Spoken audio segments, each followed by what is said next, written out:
안녕하세요. 이번 시간에는 어떻게 일제의 지배를 받게 되었을까라는 주제로 강의를 진행하겠습니다. 먼저 수업 직전 복습을 해야겠죠? 수업 직전 복습 시작하겠습니다. 학생 버전입니다. 6쪽 본문 질문이야. 강화해협이 중요했던 이유가 뭐니? 서해를 따라온 외국 배들이 서울로 들어가기 위해서 꼭 거쳐야 하는 백길이었기 때문이지. 또 남쪽 지방에서 한양으로 세금을 보낼 때도 이 길을 이용했지. 그래서 진보, 돈대 등의 군사시설을 설치해 이곳을 지키게 했지. 이처럼 많은 군사시설이 있어서 안전하다고 생각한 정조는 강화도에 무엇을 만들었어? 외교장각을 만들었지. 6쪽과 7쪽에 있는 그림 질문이야. 그림 보자. 어떤 시설들이 있니? 초지진, 정족산성, 덕진진, 강성보, 외교장각, 덕포진이 있지? 신미순우충이 뭐니? 신미양요 때 죽은 군사들의 무덤이지. 7쪽 본문 질문이야. 조선 후기 때 서양의 침략이 많았지. 우리나라는 어떻게 서양의 침략을 막아낼 수 있었어? 강화도에 설치된 많은 군사시설 덕분에 서양의 침략을 막아낼 수 있었지. 8쪽 본문 질문이야. 이때 영국의 상인들은 무엇을 만들어냈니? 물건을 더 빨리, 더 좋게 만들 수 있는 기계를 만들었지. 기계 덕분에 물건을 더 빨리, 더 좋게 만들 수 있게 된 사건을 뭐라고 하니? 산업혁명이라고 하지. 산업혁명으로 영국이 돈을 많이 벌자 주변에 있던 여러 나라들도 산업혁명을 했지. 그림 질문이야. 영국인이 주먹을 쥐고 개항해! 하고 있지. 왜 개항을 요구했어? 자신들이 만든 물건을 다른 나라에 팔기 위해서 개항을 요구하는 것이지. 이러니 청나라는 어떻게 했어? 결국 개항했지. 개항 후에 어떤 일이 벌어졌어? 공산품을 비싸게 사고 농산품을 싼 값에 팔아야 했지. 그쪽 본문 질문이야. 기계는 쉬지 않고 언제든지 물건을 만들 수 있지만 농사는 1년에 한 번만 지을 수 있지. 그러니 무턱대고 개항을 하면 먹을 식량이 부족해지지. 그럼 침략당한 사람들은 어떻게 되었을까? 개항 이후 살기가 더 힘들어졌지. 이렇게 자신의 나라의 이익을 위해서 다른 나라를 침략하는 나라들을 무엇이라고 하니? 제국주의 국가라고 하지. 이런 제국주의 국가들이 개항을 요구하자 중국과 일본, 조선은 문을 꽁꽁 닫았지. 그러나 결국 어떻게 되었어? 청나라는 영국과 프랑스의 공격에 굴복했고 일본도 미군이 군함을 이끌고 오자 할 수 없이 개항했지. 그림 질문이야. 지도 보자. 청나라를 침략한 나라는 어느 나라니? 영국이지. 일본을 침략한 나라는 어느 나라니? 미국이지. 뒤이어 우리나라에도 쳐들어오지. 우리나라 군인은 어떻게 하고 있어? 문을 걸어 잠그고 못 들어와! 이렇게 하고 지키고 있지. 10쪽 본문 질문이야. 그래서 1866년에 병인양요가 일어났지. 누가 쳐들어온 거야? 프랑스지. 프랑스는 자기네들과 무역하기를 요구했지. 이에 조선 정부는 어떻게 했어? 프랑스와 격전을 벌였지.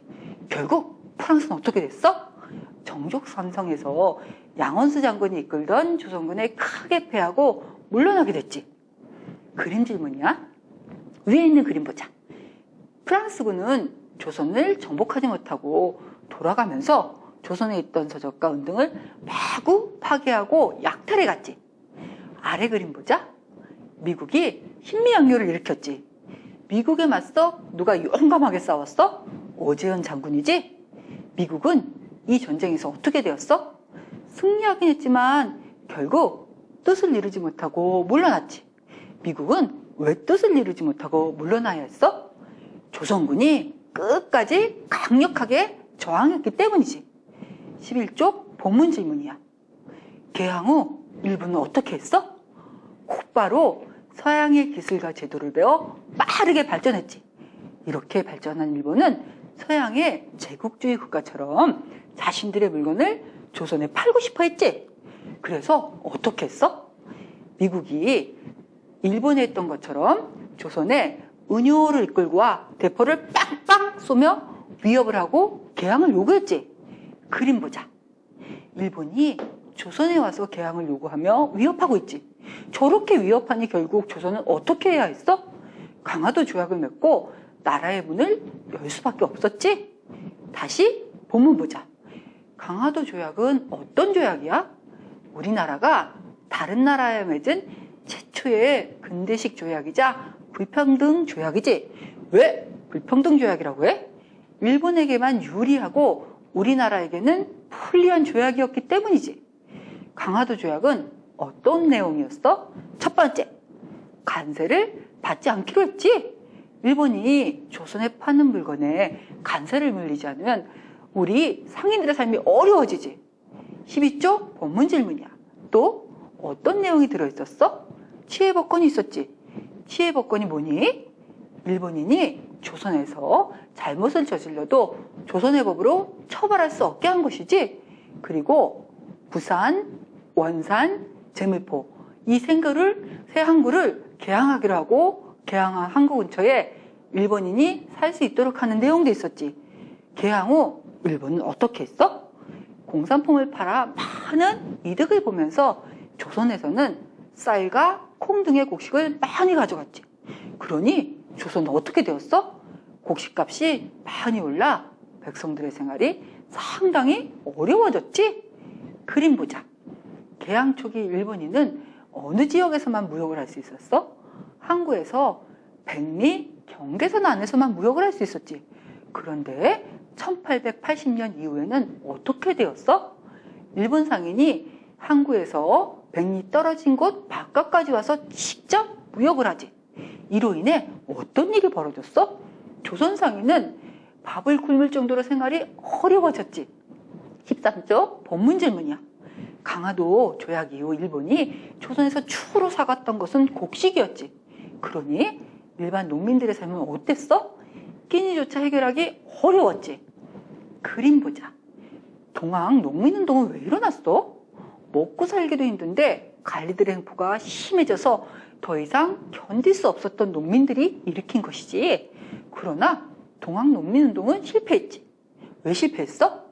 이 운동을 막는다는 명분으로 일제 군대가 농민들을 진압했기 때문이지. 다시 본문 질문이야. 이 와중에 일본은 청나라와도 전쟁을 했지. 누가 이겼어? 일본이 이겼지. 일제는 청나라를 몰아내고 조선을 야금 점령하기 시작했지. 20조 본문 질문이야. 모내기법의 보급으로 인해 빈부의차가 심해졌지. 이런 빈부의차가 점차 사회가의 문제가 되어갔지만 나라를 다스리는 사람들은 거칠애와 형식을 강조하면서 성리학의 명분만 갖고 싸우느라 백성들에게 실질적인 도움을 주지 못했지. 이 문제점을 해결하기 위해서 어떤 사람들이 나타났어? 실학자들이 등장했지. 실학은 성리학처럼 명분을 따지며 말로만 따지는 게 아니라 사람들에게 실질적인 도움을 주는 방법을 연구한 학문이지. 그림 질문이야. 그림 보자. 실학자들이 주장하는 것은 무엇이니? 토지제도 개혁, 상공업 발전, 선진문물 수용 등 생활에 실질적으로 도움이 되는 것들을 주장하지. 다시 본문 질문이야. 실학자들은 조선만의 역사, 지리, 국어 등에 대해 연구하기도 했지. 이것들을 연구한 이유가 뭐니?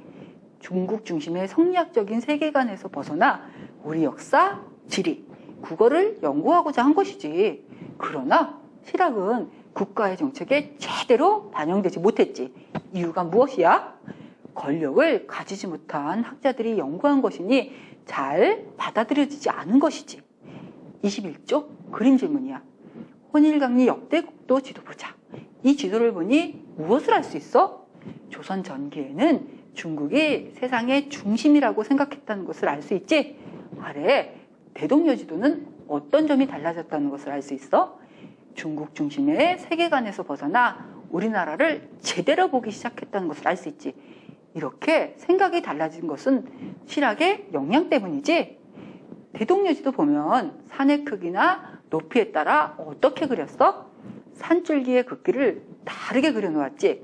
또 길에는 거리를 가늠할 수 있도록 어떻게 했어? 심지마다 방점을 찍어 놓았지.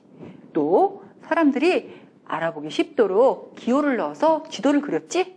이렇게 그리면 사람들이 이용하기 훨씬 편리하겠지. 22쪽 그림 질문이야. 그림 보면 김정우 아저씨가 지도를 목판에 새기고 있지.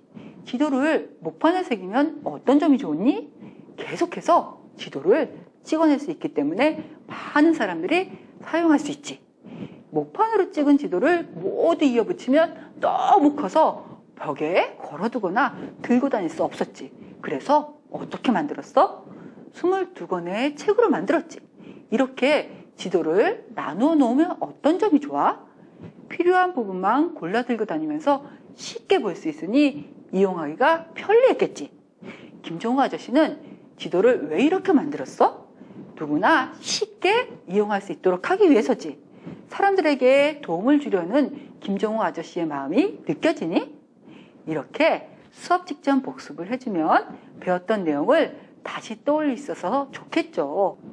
이제 강화도 조약 체결 이후 조선은 어떻게 되었을까라는 주제로 이번 강의를 진행하겠습니다. 학생 버전입니다. 먼저 교재 29쪽 생각열기 보자. 소제목이 뭐지?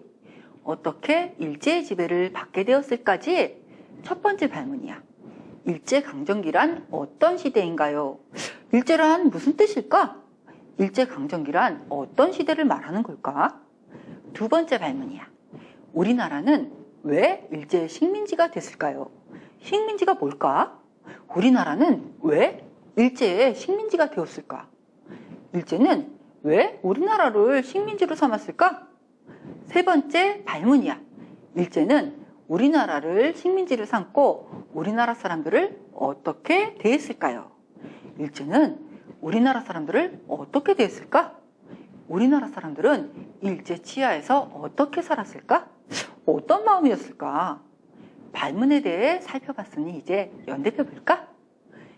이번에는 일제강점기에 대해서 배울 거야. 자, 보자. 1894년 동학농민운동 이후부터 볼까? 1895년에는 어떤 일이 있었어? 을미사변이 일어났지. 사변이란 무력을 사용해 일으킨 난리라는 뜻이야. 그러면 을미사변이란 을미년에 일어난 사변을 뜻하겠지. 누가 왜 을미사변을 일으켰을까? 본문 읽고 알아봐야겠지? 1896년에는 어떤 일이 있었어? 아간파천이라고 적혀있지. 아간은 러시아 공사관을 말하는 거야. 파천이란 임금이 도성을 떠나 다른 곳으로 피하는 일을 뜻해. 그러면 아간파천이란 어떤 일을 말하는 거야? 우리나라 임금이 러시아 공사관으로 피했다는 뜻이지. 왜 이런 일이 벌어졌을까? 본문 읽고 알아봐야겠지? 1897년에는 어떤 일이 있었어? 대한제국이 성립되었지. 제국은 황제의 나라란 뜻이야. 조선은 누구의 나라였어? 왕의 나라였지. 왕의 나라에서 황제의 나라로 바뀐 거야. 왜 나라의 이름을 바꿨을까? 1905년에는 어떤 일이 있었어? 을사늑약 강제 체결이라고 되어 있지? 늑약이란 억지로 맺은 조약이라는 뜻이야. 을사늑약은 우리 의지와는 상관없이 억지로 맺은 조약으로 우리나라는 이 조약으로 인해 일본에게 외교권을 빼앗겨야 했어. 외교권이란 우리나라가 다른 나라와 교류할 수 있는 권리야. 우리나라는 청나라, 그 다음에는 러시아의 힘을 빌려 일본의 침략을 막아보려고 했어. 헌데 일본이 청일전쟁, 러일전쟁에서 승리한 후 두 나라를 몰아냈어. 그러니 우리나라가 다른 나라랑 다시 친해지는 것이 싫었겠지. 그래서 을사늑약을 강제로 맺은 거야. 을사늑약 후 일제는 우리나라에 심한 간섭을 하기 시작했겠지. 1906년에는 어떤 일이 있었어? 통간부를 설치했지. 통간부는 우리나라 일에 간섭하기 위해 설치한 거야. 말하자면 원나라가 설치한 쌍성 총간부 같은 것이라고 할 수 있어. 1907년에는 어떤 일이 있었어? 우리 군대가 해산되고 고종황제가 퇴위당했지. 1910년에는 어떤 일이 있었어? 일본에게 국권을 빼앗겼지. 국권이란 그 나라 국민이 스스로 나라를 다스릴 수 있는 권리야. 이런 권리를 빼앗겼다는 것은 이제 나라가 없어졌다는 것을 뜻하지. 이때부터 우리는 일제의 식민지가 되어야 했어. 본문을 읽을 때 식민지로 사는 사람들이 어떤 일을 당해야 했는지, 당시에 살던 우리 조상들이 어떤 마음이었을지를 느끼면서 읽어보자. 1912년에는 어떤 일이 있었어? 토지조사 사업이 시작되었지. 토지조사 사업은 일본이 실시한 거야. 일본은 왜 토지조사 사업을 실시했을까? 본문을 읽고 알아봐야겠지? 1919년에는 어떤 일이 있었어? 3.1 만세운동이 있었지. 또 어떤 일이 있었어? 대한민국 임시정부가 수립되었지. 3.1 만세운동과 대한민국 임시정부 수립은 독립을 향한 우리 민족의 의지를 보여주는 일들이야. 1926년에는 어떤 일이 있었어? 6.10 만세운동이 있었지. 3.1 만세운동에 이어 또 한 번의 만세운동이 일어났지. 1929년에는 어떤 일이 있었어? 광주 학생운동이 있었지. 1930년에는 어떤 일이 있었어? 이봉창 의사와 윤봉길 의사의 의거가 있었지. 의거란 정의를 위해서 의로운 일을 행한다는 뜻이야. 두 분이 일본의 천황과 장군을 죽이기 위해 폭탄을 터뜨리는 일을 해내셨어. 이 일 덕분에 희스해졌던 독립운동이 다시 거세게 일어나는 계기가 된 의거야. 1938년에는 어떤 일이 있었어? 일제가 한글 교육을 금지시켰지. 왜 한글 교육을 금지시켰을까? 이것을 보니 무엇을 알 수 있어? 우리말과 글에는 우리의 전통과 정신이 깃들어 있다는 것을 알 수 있지? 1940년에는 어떤 일이 있었어? 강복군이 결성되었지. 1919년 만세운동 이후에 6.10 만세운동, 광주 학생운동, 독립운동가들의 의거 등 독립운동이 활발하게 일어났지. 이러니 일제가 우리 민족을 영원히 지배하기 위해 민족 말살 정책을 실시한 거야. 민족 말살 정책으로 인해 우리 민족은 한글도 사용할 수 없었고 우리나라 이름도 일본식으로 바꿔야 했어. 하지만 꿋꿋하게 잘 이겨내서 우리가 지금 한글도 사용할 수 있고 이름도 사용할 수 있는 거야. 1945년에는 어떤 일이 있었어? 8월 15일에 드디어 강복을 맞게 되지. 우리 국민들의 마음이 어땠을까?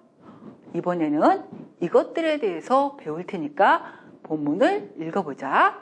이번에 중국 연대표 보자. 1856년에는 어떤 일이 있었어? 2차 아편전쟁이 있었지. 아편전쟁은 영국과 청나라 사이에 일어났던 전쟁이야. 이 전쟁에서 영국이 승리하고 청나라가 패배해.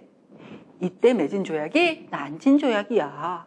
이 조약으로 청나라는 홍콩을 영국에 넘겨주게 돼. 1858년에는 어떤 일이 있었어? 영국, 미국, 프랑스, 러시아와 펜진 조약을 체결하지. 1860년에는 어떤 일이 있었어? 영국, 프랑스, 러시아와 베이징 조약을 체결하지. 1894년에는 어떤 일이 있었어? 청일전쟁이 일어나지. 1911년에는 어떤 일이 있었어? 신해혁명이 일어났지. 1912년에는 어떤 일이 있었어? 청나라가 망하고 중화민국이 성립되었지. 1919년에는 어떤 일이 있었어? 오사운동이 일어나지. 1931년에는 어떤 일이 있었어? 만주사변이 일어나지. 1937년에는 어떤 일이 있었어? 중일전쟁이 일어나지. 이제 중국사 속으로 슝 들어가 볼까? 서양 문물을 받아들여 빠르게 발전한 일본은 우리나라 지배권을 놓고 청나라와 전쟁을 벌였어. 이것이 청일전쟁이야. 사람들은 이 전쟁에서 당연히 청나라가 이길 것이라고 생각했는데 예상을 깬 거야. 일본이 승리했어. 그러니 이제 일본이 조선을 어떻게 할까? 청일전쟁에서 진 후 청나라는 여러 가지 개혁을 시도했지만 모두 실패하고 결국엔 신해혁명이 일어나서 망하고 말았어. 청나라에 이어 중화민국이 건국됐지. 중화민국이 건국되고 나서 1914년에 유럽에서 1차 세계대전이 일어났어. 산업혁명이 일어나자 제국주의 국가들은 서로 식민지를 차지하려고 애썼어. 제국주의 국가들은 더 많은 식민지를 차지하기 위해 배를 타고 멀리 아시아 대륙까지 왔어. 그래서 청나라와 일본까지 개항을 해야 했지. 개항한 일본은 서양의 제국주의자들을 따라하고 싶어서 우리나라를 침략했어.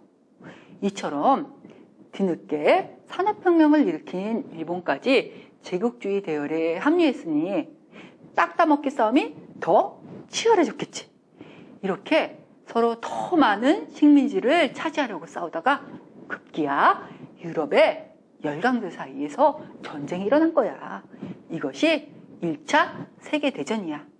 이 전쟁으로 인해 유럽 전체가 전쟁터가 되었어. 1차 세계대전은 1918년까지 계속되었으니 전쟁이 꽤 크게 벌어진 것이지. 전쟁이 끝날 때쯤 미국의 대통령 윌슨이 민족 자결주의를 발표했어. 민족 자결주의란 그 민족의 일은 그 민족 스스로 결정해야 한다라는 거야.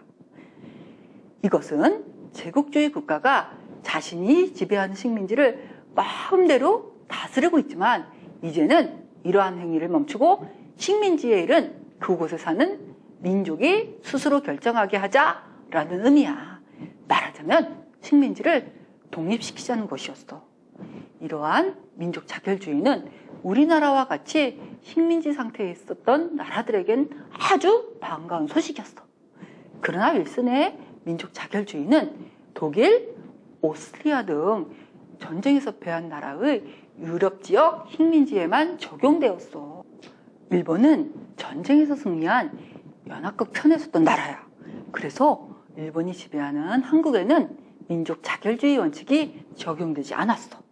민족 자결주의 발표로 인해 독립의 희망을 품었던 독립운동가들은 크게 실망했어. 그렇다고 그냥 있을 수만은 없었겠지. 독립운동가들은 세계의 변화가 독립운동에 유리하게 돌아간다고 생각했기 때문에 한국 사람들이 독립을 간절히 바라고 있고 독립할 자격이 있다는 사실을 전 세계에 알리려고 노력했어. 이러한 분위기 속에서 3.1 만세운동을 벌인 거야.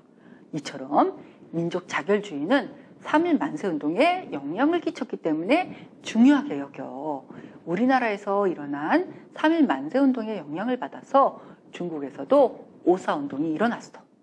이후에 일본은 중국을 쳐들어가는 만주사변과 중일전쟁을 일으켜. 그러나 결국 일본은 망하게 되었고 우리나라는 마침내 해방을 맞이하게 되었어. 민족 자결주의와 3.1 만세운동은 본문에 적혀 있으니 본문을 읽으면서 이 사건들이 우리나라에 어떤 영향을 미쳤는지 알아보자. 선생님 버전입니다. 아편전쟁과 청일전쟁에서 청나라가 잇따라 패했었죠. 청나라 정부는 아편전쟁을 통해서 서구 열강의 신식무기와 군사력의 우수함을 보았어요. 그래서 이러한 열강들의 군사기술과 산업기술을 받아들여 중국을 부강하게 만들자는 양무운동을 실시했어요.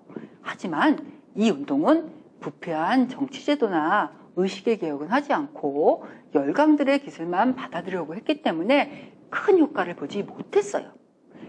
이 그림은 세계 근현대사 교재에 있는 양무운동 그림이에요. 그림을 보니 청나라의 복식이 어떤가요? 양무운동을 벌이긴 하지만 청나라의 복식은 그대로 유지하고 있죠. 양무운동을 하는 관리가 무엇이라고 말하나요? 동도서기. 우리의 정신은 그냥 두고 서양의 기술만 받아들이자라고 하죠. 옆에 그림을 보니 관료들이 기계를 옮기고 있죠. 이 관료는 공장을 짓다가 다른 곳으로 가게 되었어요. 그래서 지금 짐을 싸는 중이에요. 그런데 만들던 공장의 기계도 함께 싸고 있죠? 왜 그럴까요? 나라보다 자신의 욕심이 중요했기 때문이에요. 돈 들여 만든 공장을 다른 관리한테 주기 싫었던 것이죠.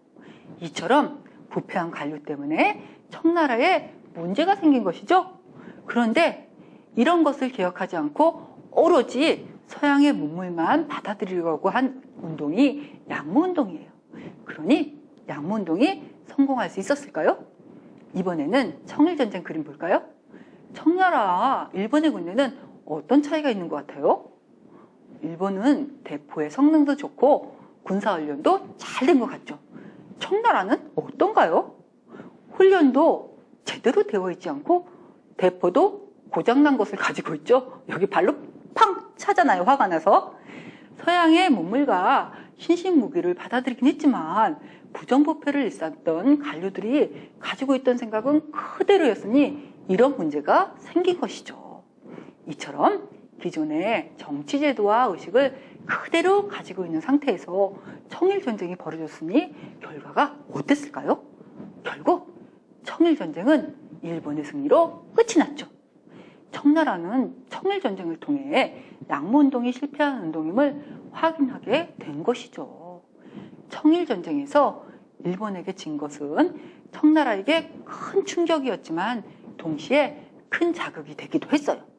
양무운동으로 기술이 발전했다고 생각했는데 조그만 섬나라인 일본 상대로 패배를 맛보았으니 청나라 지식인들이 어땠을까요? 엄청난 충격을 받았겠죠. 청나라 지식인들은 청일전쟁에서 패배한 것을 계기로 일본의 메이지 유신은 성공했는데 왜 청나라의 군대화 운동인 양무운동은 실패했을까를 고민하게 되었어요. 이들은 고민 끝에 일본처럼 법을 바꾸어서라도 스스로 강해져야 해, 이런 결론을 내렸어요. 이것이 변법 자강운동이에요. 법을 바꾼다는 의미의 변법, 스스로 강해진다는 의미의 자강이 합쳐진 말이죠. 이들은 개혁을 이루기 위해 우선 정치제도를 입헌군주제로 바꾸려고 했어요. 그러나 당시 최고의 권력자였던 서태후의 개입으로 이들의 시도는 실패하고 말았어요. 이후 여러 가지 개혁을 시도했지만 모두 실패로 끝나자 국민들은 점점 청왕조에는 기대할 것이 없다고 생각하게 되었어요. 이를 눈치챈 서태후와 보수파 관료들은 일단 국민들의 요구를 들어주기 위해 과거제를 폐지하고 입헌군주제를 실시하는 가감한 개혁을 단행했어요. 하지만 중요한 관직은 황족들과 보수파 관료들이 다 차지했으니 그 밥에 그 나물이었어요. 오히려 개혁한다고 세금만 더 거두니 백성들이 어떤 생각을 했을까요?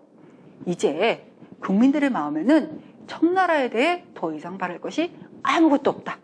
새로운 나라를 만들자라는 생각이 싹트기 시작했어요. 이 생각은 혁명에 대한 강한 열망으로 자라나 결국 1911년 10월 10일 순원을 중심으로 신해혁명이 일어났어요.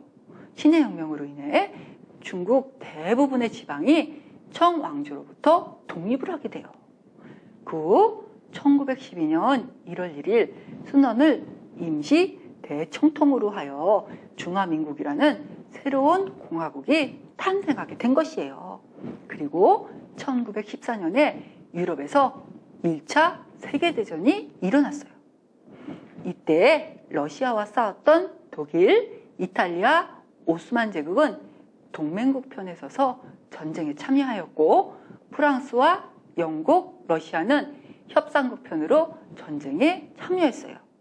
이 전쟁은 멀리 있던 일본이 협상국 편을 들어 중국에 있는 독일 점령지를 공격하는 상황으로까지 발전했어요.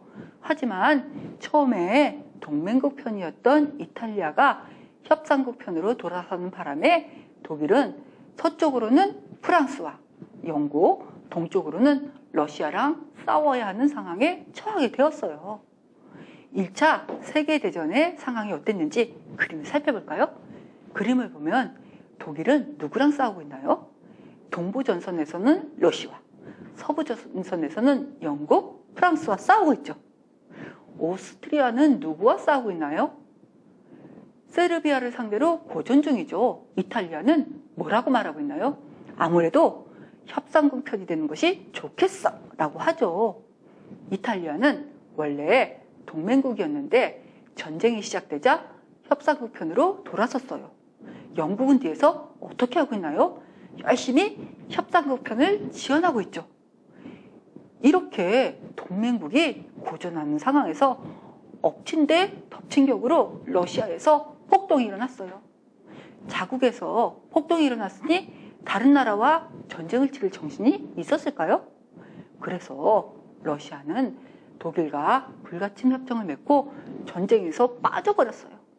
상황이 이렇게 되자 프랑스와 영국의 연합군은 힘을 잃었어요. 이때까지 미국은 군수품을 팔아서 돈만 벌면 되었기 때문에 전쟁에 참여하지 않고 있었어요. 그런데 예상보다 전쟁이 길어지자 독일이 군수품을 싣고 유럽으로 가는 중립국의 모든 배들을 침몰시켜버렸어요. 그림 보면 독일 잠수함인 유보트가 미국 배를 침몰시켰죠. 그 모습을 지켜본 미국은 어땠나요? 손을 불끈 움켜쥐고 전쟁에 참전할 것을 결심하죠. 이렇게 해서 미국이 연합군으로 전쟁에 합류하게 돼요. 미국이 참전하자 전세가 역전돼요. 연합국 측이 유리해졌어요. 그러나 독일은 어땠을까요? 독일을 비롯한 동맹국인 오스트리아와 오스만 제국이 항복하면서 전쟁은 마침내 끝이 나게 돼요. 1차 세계대전은 유럽 대륙에 엄청난 아픔을 가져다 준 전쟁이었어요. 이 전쟁으로 인해 850만여 명에 달하는 사람들이 목숨을 잃어야 했어요. 이런 참혹한 결과를 가져온 1차 세계대전은 자신들의 세력을 넓히려는 제국주의 열강들의 탐욕 때문에 벌어진 비극적인 전쟁이라고 할 수 있어요. 이 전쟁에는 일본도 참전했죠. 1차 세계대전으로 인해 일본은 어떻게 되었을까요? 일본 보니까 어떻게 하고 있나요? 아주 신났죠? 왜냐하면 1차 세계대전으로 돈을 많이 벌었기 때문이에요. 세계대전이 유럽에서 일어났으니 전쟁 중인 나라의 공장에서 물건을 잘 만들 수 있을까요? 아무래도 물건이 부족하겠죠. 전쟁에 필요한 무기나 옷 등의 군수품도 필요하고요. 생활할 때 필요한 물건들도 있었을 거예요. 그런데 일본은 유럽에서 멀리 떨어져 있으니 전쟁으로 인한 피해를 겪지 않았겠죠. 그래서 신나게 군수품을 팔아서 돈을 벌기 시작해요. 그렇다면 돈 벌기 위해 일본에서는 공장 기계가 쉬지 않고 돌아가고 그만큼 일할 사람도 많이 필요했겠죠. 그러니 농사 짓는 땅에 공장을 짓고 농사 짓던 사람들은 공장에서 일해서 돈을 벌었어요. 이처럼 일본은 세계의 위기를 놓치지 않고 자신들의 기회로 만들었어요. 이렇게 1차 세계대전으로 인해 돈을 많이 벌 수 있지만 문제점도 있었어요. 농사 지을 땅에는 공장을 짓고 농사 짓던 사람들은 전부 공장으로 가버렸으니 식량이 부족해졌겠죠? 상황이 이렇게 되니 부족한 식량을 어디서 충당했을까요? 우리나라에서 충당했겠죠. 그래서 일본은 1차 세계대전이 끝나자 우리나라로부터 쌀, 콩 등의 곡식을 더 많이 빼앗아 갔어요. 그 후 독일, 이탈리아, 일본 세 전체주의 국가가 손을 잡고 2차 세계대전을 일으켰어요. 다시 한번 전 세계가 치열한 전쟁에 휘말린 것이에요. 이 전쟁의 결과는 어떻게 되었을까요? 팽팽하게 맞서던 연합군과 전체주의 국가 사이의 균형은 이탈리아 항복으로 깨지게 돼요. 그래서 먼저 이탈리아가 항복을 하고 1945년에 독일을 이끌던 히틀러가 자살을 하자 연합군의 승리가 확실해졌어요. 그러나 일본이 마지막까지 항복하지 않고 버티자 연합군은 8월 6일과 9일에 히로시마와 나카사키에 원자포탄을 투여했어요. 이때 일본은 더 이상 버티지 못하고 1945년 8월 15일에 무조건 항복을 선언했어요. 이로써 2차 세계대전은 끝이 났고 우리나라는 마침내 강복을 맞이할 수 있었어요. 여기까지 생각열기 발문과 연대표를 살펴보았어요. 이제 교재 30쪽 생각 키우기를 볼까요? 학생 버전입니다. 30쪽 그림 질문이야. 그림 보자. 강화도 조약 때 3개의 항구를 개항했지. 어디야? 부산과 원산, 인천에 제물포를 개항했지. 일본은 왜 부산을 개항하게 했어? 부산의 위치를 보니 어때? 일본과 가깝지. 가까우니 무역하기 좋았겠지. 인천은 어땠어? 일본과 멀기 때문에 무역하기에는 마땅하지 않은 곳이지. 그런데 왜 인천을 개항하게 했어? 한양과 가까우니 우리나라 정치에 간섭하기 좋은 곳이었지. 원산을 개항시킨 목적은 뭐야? 한반도 북쪽에서 호시탐탐 우리나라를 침략할 기회를 엿보고 있던 러시아를 견제하기 위해서지. 이렇게 보니 세계 항구를 그냥 단순히 개항한 것이 아니지. 항구를 개항한 것에는 무역뿐만 아니라 정치와 군사적인 목적까지 있었던 것이지. 러시아는 어디에 있는 나라야? 우리나라 북쪽에 있지. 러시아는 우리나라 북쪽에서 유럽까지 뻗어 있는 나라로 북쪽에 있으니까 춥겠지. 혹시 시베리아라고 들어봤니? 러시아는 시베리아라도 있어. 무척 추운 곳이야. 그러니 무역을 하고 싶은데 너무 추워서 항구 주변의 바다가 얼어 배를 타고 다니기 어려웠어. 그러니 얼지 않는 항구가 필요했겠지? 그래서 우리나라를 넘봤던 것이야. 31쪽 본문 질문이야. 강화도 조약으로 우리나라 백성들은 어떻게 되었어? 우리나라 백성들이 만든 물건들이 잘 팔리지 않으니 백성들의 생활이 어려워졌지. 또 일본이 곡식을 헐값에 많이 가져가 버리니 어떻게 되었어? 곡물 가격이 많이 올라 백성들이 살기가 힘들어졌지. 이런 상황에서 엎친 데 덮친 격으로 어떤 일이 일어났어? 여러 나라들이 우리나라로부터 많은 것들을 빼앗아 갔지. 어떤 것들을 빼앗아 갔는지 그림 보자. 지도 볼까? 광산 채굴권, 금강 채굴권이 나와. 채굴이 뭘까?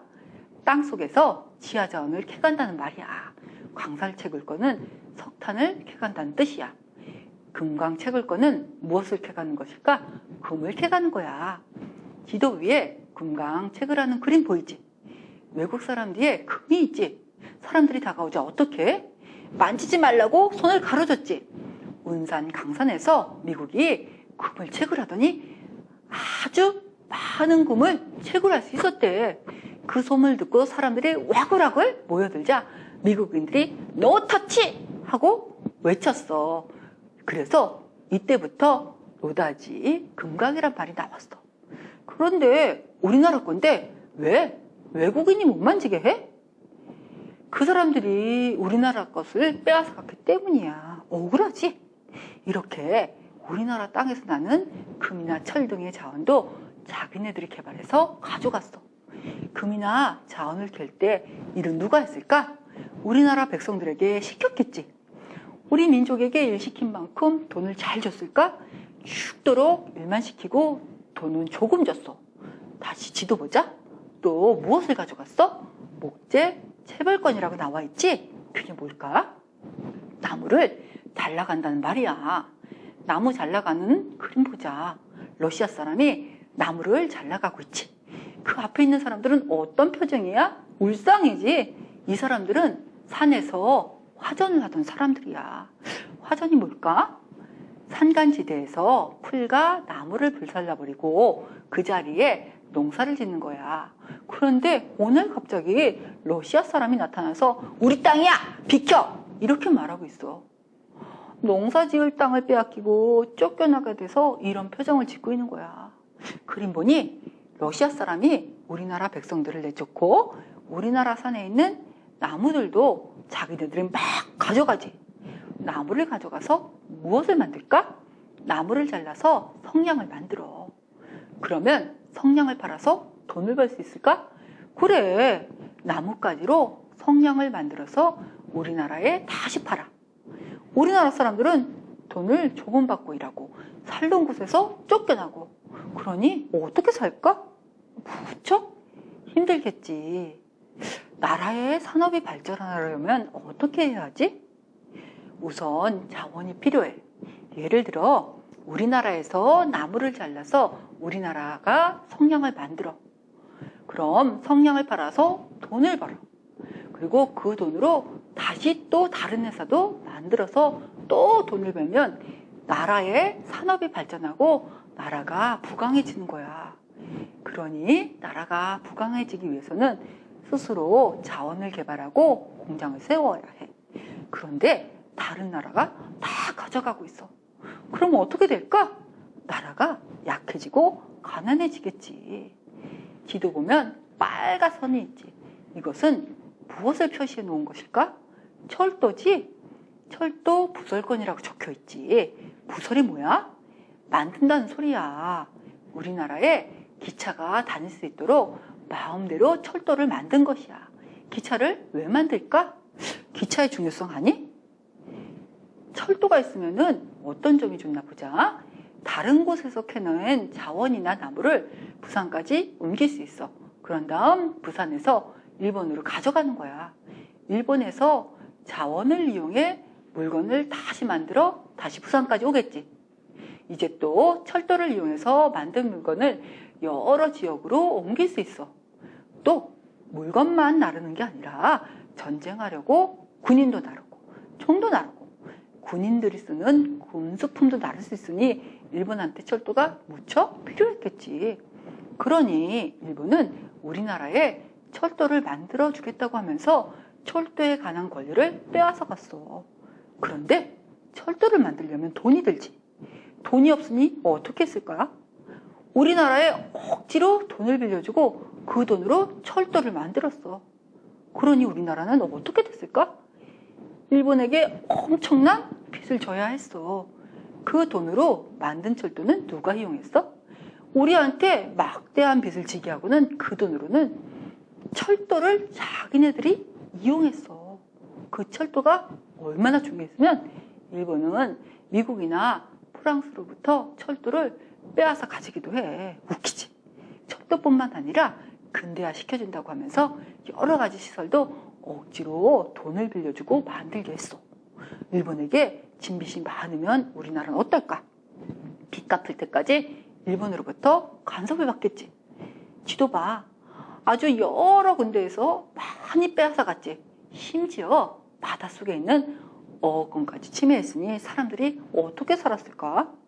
이런 권리를 다 빼앗겼으니 나라가 발전할 수 있었을까? 그래서 나라는 가난해지고 백성들도 살기가 힘들어졌어. 이번 시간에는 수업 직전 복습과 생각 열기를 살펴보았고, 생각 키우기에서는 강화도 조약 이후 조선의 변화와 열강의 이권 침탈에 대해서 알아보았습니다. 다음 시간에는 어떻게 일제의 지배를 받게 되었을까라는 주제를 가지고 강의를 진행하겠습니다. 수고하셨습니다.